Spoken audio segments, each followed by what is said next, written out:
आप सभी का आपके अपने चैनल रंजन स्टडी सेंटर पर स्वागत है।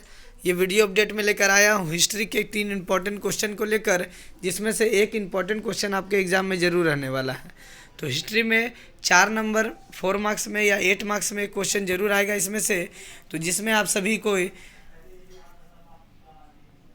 कश्मीर, हैदराबाद और जूनागढ़, कश्मीर, हैदराबाद और जूनागढ़ राज्य के बारे में पढ़ेंगे। तो कश्मीर राज्य का भारत में विलय कैसे हुआ, कश्मीर की समस्या क्या थी, हैदराबाद राज्य भारत में शामिल कैसे हुआ, इसकी समस्या क्या थी, और जूनागढ़ के बारे में। तो आज के इस वीडियो में उन सभी तीनों टॉपिक के बारे में डिस्कस करूंगा। तो जो भी चैनल पर नए होंगे सब्सक्राइब शेयर कीजिएगा, लास्ट तक वीडियो देखिएगा। तो 15 अगस्त 1947 को भारत तो आज़ाद हो गया, और ये वाला टॉपिक कहीं पे 564 राज्य मिलेगा, 565 मिलेगा, तो लगभग लिख दीजिएगा आप सभी, सही हो जाएगा। तो उस समय जब भारत आज़ाद हुआ लगभग 564 रियासतों में यानी छोटे छोटे राज्यों में बटा था। तो जिनमें से लगभग सभी राज्यों ने भारत में, कुछ ने पाकिस्तान में शामिल होने का निर्णय ले लिया था। लेकिन 3 भारत के ऐसे राज्य थे, जूनागढ़, जम्मू कश्मीर और हैदराबाद। इन तीनों ने कहा कि हम सभी स्वतंत्र रहेंगे, ना ही पाकिस्तान में शामिल होंगे और ना ही हम लोग भारत में शामिल होंगे। तो इसीलिए ये समस्या उत्पन्न हुई। तब हम लोग पहले कश्मीर की समस्या के बारे में जानते हैं। ब्रिटिश शासन के अधीन सबसे बड़ी रियासत जम्मू कश्मीर की थी। गुलाब सिंह जम्मू कश्मीर रियासत के पहले राजा थे जिन्होंने डोगरा राजवंश की नींव डाली। आज़ादी के वक्त कश्मीर में राजा डोगरा वंश के आखिरी शासक महाराजा हरि सिंह थे। तो जब आज़ाद हो रहा था भारत, उस समय हरि सिंह राजा थे। हरि सिंह हिंदू थे, लेकिन उस समय कश्मीर की ज़्यादातर आबादी मुस्लिम थी। हरि सिंह भारत और पाकिस्तान के साथ विलय के बजाय आज़ाद रहने के पक्ष में थे। मतलब जम्मू कश्मीर एक स्वतंत्र राज्य के रूप में बना रहे, लेकिन वहाँ की अधिकतर जनता चाहती थी पाकिस्तान के साथ शामिल होना, क्योंकि मुस्लिम आबादी अधिक थी वहाँ पर। तो लेकिन ऐसा हुआ नहीं। सितंबर आते आते कश्मीर में 15 अगस्त को आज़ादी मिली, उसके बाद सितंबर आते आते कश्मीर में पाकिस्तान से और से घुसपैठ की शिकायत आने लगी। हरि सिंह के साथ बिगड़ते संबंध और जिन्ना और मुस्लिम लीग के विरोध, शेख अब्दुल्ला की रिहाई और शेख अब्दुल्ला की जवाहरलाल नेहरू से अच्छी दोस्ती की वजह से पाकिस्तान को लगा कि कश्मीर भारत में शामिल हो जाएगा। इसीलिए 22 अक्टूबर को पाकिस्तान द्वारा भेजे गए हथियारबंद कबायलियों यानी आतंकवादियों ने जम्मू कश्मीर पर आक्रमण कर दिया। पाकिस्तान से आने वाली कबायली लड़ाकों के आक्रमण ने हरि सिंह के विलय के फैसले को पुख्ता कर दिया। अपने राज्य को पाकिस्तानी सेना के आक्रमण से बचाने के लिए महाराजा ने भारत सरकार से मदद मांगी। हरि सिंह 25 अक्टूबर को श्रीनगर से गाड़ियों के काफिले के साथ जम्मू पहुंच गए, जहां 26 अक्टूबर को भारत में विलय के लिए संधि पत्र इंस्ट्रूमेंट ऑफ एक्सेशन पर दस्तखत कर दिया। कुछ इतिहासकारों का मानना है कि महाराजा ने श्रीनगर छोड़ने से पहले ही कागजात पर दस्तखत कर दिया था। इसके ठीक बाद अगले दिन ही कबायलियों से लड़ने के लिए भारतीय सेना श्रीनगर पहुंची। इसके साथ ही कश्मीर पर भारत का आधिकारिक कब्जा 20 जून 1949 को राजा हरि सिंह को सत्ता से औपचारिक रूप से हटा दिया गया। तो इस तरह से जान रहे हैं आप सभी कि कश्मीर जो है भारत में शामिल हो गया। कश्मीर भारत में शामिल हुआ। राजा हरि सिंह वहाँ के राजा हिंदू थे, और वह चाहते थे कि भारत ना ही भारत में शामिल हो कश्मीर, ना ही पाकिस्तान में। अधिकतर जनसंख्या मुस्लिम थी, वो चाहते थे पाकिस्तान में शामिल होना, लेकिन ये आज़ाद रह गए, बोले कि हम लोग स्वतंत्र राज्य रहेंगे। लेकिन पाकिस्तान ये सोच रहा था कि कहीं भारत में कश्मीर शामिल ना हो जाए, इसीलिए कुछ कबायलियों को भेजकर आक्रमण करा के आतंकवादियों से जो है डराना धमकाना चाहा। लेकिन महाराजा हरि सिंह ने भारत से मदद मांगी और कश्मीर में शामिल हो गए। ठीक है, अब हैदराबाद की तरफ चलते हैं। तो जम्मू कश्मीर, तो हैदराबाद की कहानी जानेंगे कि हैदराबाद कैसे भारत में शामिल हुआ, हैदराबाद स्वतंत्र कैसे हुआ, हैदराबाद की समस्या क्या क्या थी। तो जम्मू कश्मीर का 26 अक्टूबर 1947 को, जूनागढ़ का 20 फरवरी 1948 को भारत में विलय हुआ।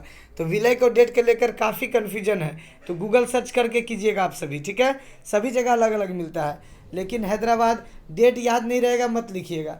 लेकिन हैदराबाद रियासत के निज़ाम जो थे ने किसी भी कीमत पर भारत में विलय के लिए प्रस्ताव को नामंजूर करते हुए खुद को स्वतंत्र रहने का ऐलान कर दिया। आज़ाद भारत के लिए ना तो भौगोलिक रूप से ना ही सांस्कृतिक और राजनीतिक रूप से यह संभव था कि हैदराबाद देश के बीचों बीच एक नासूर की तरह बने रहे। यहाँ पर सरदार वल्लभ भाई पटेल की तस्वीर देख सकते हैं। आज जब हैदराबाद को भारत में शामिल किया गया तो उस समय सरदार वल्लभ भाई पटेल गृह मंत्री थे, भारत के प्रथम गृह मंत्री। 15 अगस्त 1947 को जब आज़ादी मिली तो 565 564 इसमें कन्फ्यूजन है तो लगभग लिखिएगा। देसी रियासत थी हैदराबाद, जम्मू कश्मीर, जूनागढ़ रियासत अंग्रेज़ों के जो है इसमें शामिल नहीं हुआ। यानी अंग्रेज़ों ने यहाँ पर इसे ना ही कश्मीर को, ना ही हैदराबाद को, ना ही जूनागढ़ को ना भारत में शामिल किया, ना पाकिस्तान में, जिसके कारण ये भारत के लिए समस्या बन गई। इसीलिए भारत ने हैदराबाद रियासत को शामिल करने के लिए भी भारत ने कई सारे प्रयास किए। हैदराबाद के जो निज़ाम थे वो चाहते थे, हैदराबाद के निज़ाम चाहते थे कि विलय भारत में नहीं करेंगे, आज़ाद रहेंगे, लेकिन वहाँ पर कुछ आतंकवादियों के द्वारा, कुछ कबालियों के द्वारा, कहने का अर्थ है कि कुछ ऐसे लोग थे जो कि हैदराबाद में आकर दंगा फसाद, मारपीट, लोगों को लूटना, ये सारे कार्य कर रहे थे, जिस वजह से हैदराबाद के निज़ाम परेशान हो गए। हैदराबाद के निज़ाम ने भारत सरकार से अपील की, सरदार वल्लभ भाई पटेल से अपील की और कहा कि उसे जो है भारत में शामिल कर लिया जाए, और हैदराबाद जो है भी भारत में इस तरह से शामिल हो गया। अब जूनागढ़ के बारे में बात करेंगे। जूनागढ़, तो जूनागढ़ गुजरात के क्षेत्र में था। 1947 को जब आज़ादी मिली तो देसी रियासतें बहुत सारी थी, जिनमें से जूनागढ़ भी थी। तो जूनागढ़ के जो नवाब थे मोहम्मद महाबत खान जी, एक मुसलमान जिनके पूर्वजों ने जूनागढ़ और कुछ 200 वर्षों तक छोटी रियासतों पर शासन किया था, ने फैसला लिया कि जूनागढ़ को पाकिस्तान का हिस्सा बनाना चाहिए। राज्य के कई लोगों की नाराज़गी के लिए एक भारी, जिनमें से अधिकांश हिंदू थे और वहाँ लगभग 80% हिंदू थे, वो चाहते थे भारत में शामिल होना, लेकिन जूनागढ़ के जो शासक थे वो पाकिस्तान में शामिल करना चाहते थे। नवाब ने लॉर्ड माउंटबेटन की सलाह से 15 अगस्त 1947 को पाकिस्तान के डोमिनियन में यह तर्क दिया, प्रवेश किया कि जूनागढ़ समुद्र के रास्ते पाकिस्तान में शामिल हो गया, लेकिन भारत को यह मंजूर नहीं था कि भारत का एक राज्य जूनागढ़ जो है पाकिस्तान में शामिल हो जाए। लेकिन वहाँ की जो जनता थी वो भारत में शामिल होना चाहती थी, केवल शासक शामिल नहीं होना चाहते थे। वहाँ की जनता ने भारत सरकार का साथ दिया और वहाँ की सभी जनता ने एकमत होकर इसके लिए वोटिंग कराया गया, और वोटिंग में भारत की सभी जनता ने, जूनागढ़ की सभी जनता ने हिस्सा लिया और उन्होंने पाकिस्तान के बदले भारत को अपने राज्य के रूप में चुना, और इस तरह से जो जूनागढ़ है वो भी भारत के राज्य में शामिल हुआ। तो आपका कश्मीर, हैदराबाद, जूनागढ़ ये लिखाया गया है आपके कॉपी में, क्लासेस में करा दिया गया था, सजेशंस में भी इसका आंसर दिया हुआ है। एक और आंसर की बात करते हैं, वो आपका कश्मीर समस्या क्या है। केवल कश्मीर समस्या आएगा तो कश्मीर वाला लिखिएगा, लेकिन भारत में आज़ादी के बाद शरणार्थी समस्या क्या थी। शरणार्थी का मतलब बाहर से आए हुए लोग, जो लोग थे, मान लीजिए भारत पाकिस्तान का बंटवारा हुआ तो कुछ लोग पाकिस्तान से भारत आ गए, कुछ भारत से पाकिस्तान चल गए। तो जो पाकिस्तान से या बांग्लादेश के क्षेत्र, पूर्वी पाकिस्तान और पश्चिमी पाकिस्तान से कुछ लोग, बहुत बड़ी संख्या जो है भारत आए थे। तो शरणार्थियों की क्या समस्या थी, तो भारत में उस समय हिंदू मुस्लिम में दंगे हो गए थे, ये सबसे बड़ी समस्या है। लोगों को रहने के लिए जगह नहीं था, लोगों के पास खाने के लिए भोजन नहीं थे, लोग जैसे तैसे अपना जीवन उस समय काट रहे थे। तो शरणार्थियों की समस्या आज़ादी के बाद की सबसे बड़ी समस्या है, जो कि भारतीय इतिहास में सबसे भयानक है, क्योंकि बहुत बड़ी आबादी पाकिस्तान और बांग्लादेश, पूर्वी पाकिस्तान और पश्चिमी पाकिस्तान को छोड़कर भारत आ चुकी थी, और इतनी बड़ी आबादी को भारत में ठीक से रखना भारत सरकार जो है इसके लिए योग्य नहीं थी, क्योंकि उस समय भारत खुद एक गुलाम देश से आज़ाद हुआ था, भारत के पास उतनी सुविधाएं, संपत्ति नहीं थी।